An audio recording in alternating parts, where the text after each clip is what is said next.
Top quality और consistent performance के लिए सिर्फ सिल्वर पंप्स नाम याद रखना।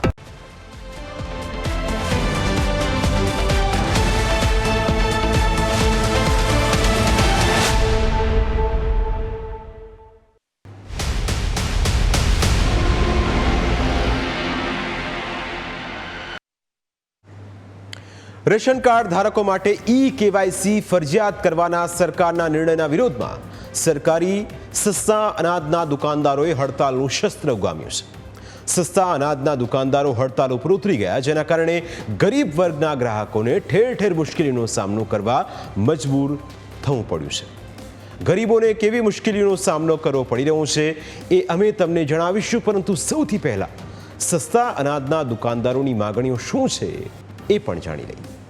સરકારે કરેલા 97% વિતરણ ઉપર 20,000 કમિશનનો નિયમ બદલવામાં આવે, 94% વિતરણ ઉપર ₹20,000 કમિશન આપવામાં આવે, ઈ-કેવાયસી ન થયું હોય તેવા ગ્રાહકોનો અનાજનો જથ્થો કાપવામાં ન આવે, અનાજમાં પડતી 1% ઘટ મજરે લેવામાં આવે।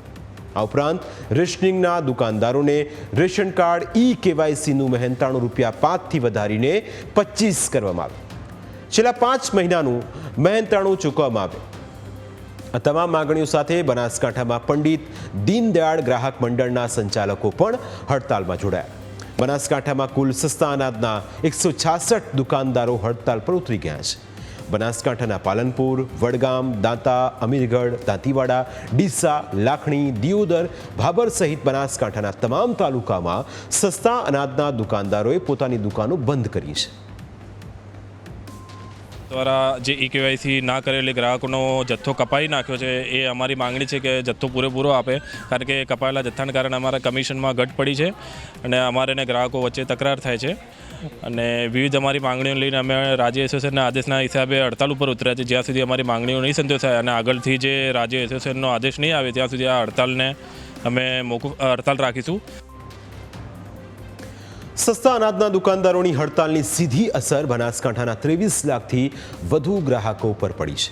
દુકાનો બંધ હોવાથી તેમને રેશનનું જે અનાજ છે મળી શકતું નથી। બનાસકાંઠામાં અનેક એવા ગરીબ પરિવારો આવેલા છે જેઓ સસ્તા અનાજની દુકાનમાંથી મળતા અનાજ પર આધાર રાખે છે। ઘણા પરિવારોમાં કમાનાર એક જ વ્યક્તિ હોય છે અને પરિવારમાં ખાનારાઓની સંખ્યા વધારે હોય છે। આવા ગરીબ પરિવારોનો મહિનો કાઢવો મુશ્કેલ થઈ પડ્યો છે। દ્રશ્યોમાં તમે જે મકાનો જોઈ શકો છો તેના પરથી જ તમે અંદાજો લગાવી શકો કે અહીં ગરીબ પરિવારો કેવી પરિસ્થિતિમાં પોતાનું જીવન પસાર કરતા હશે। અમારે કંટ્રોલ ઉપર જ હેડતું હોય, હવે અમારે કેવી રીતે આ મહિનો હેડાવવાનું? છોકરા અમારા ઘરમાં કમાવાવાળું 1 જણું, ખાવાવાળા 10 જણા હોય, એટલે આખો મહિનો કેવી રીતે કાઢવાનો? અમારે તકલીફ તો બહુ જ પડે અને ઘઉં હવે મહિને 10 કિલો લાતા આવીએ 500-700 રૂપિયાનું તમને પાલવતા નહીં, બરાબર?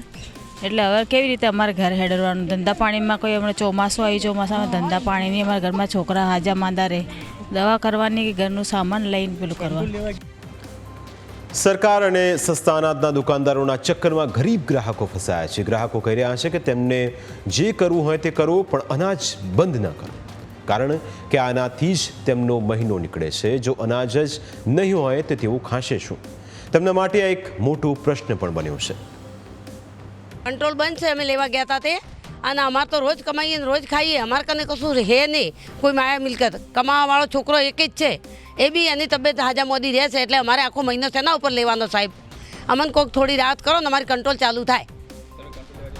કંટ્રોલ બંધ હતી દુકાન, એમ બોલ્યા કે અમારે કોઈ સરકાર જોડે માંગણી છે તો એમની માંગણી પૂરી કરો, પણ અમને રાહત આપો।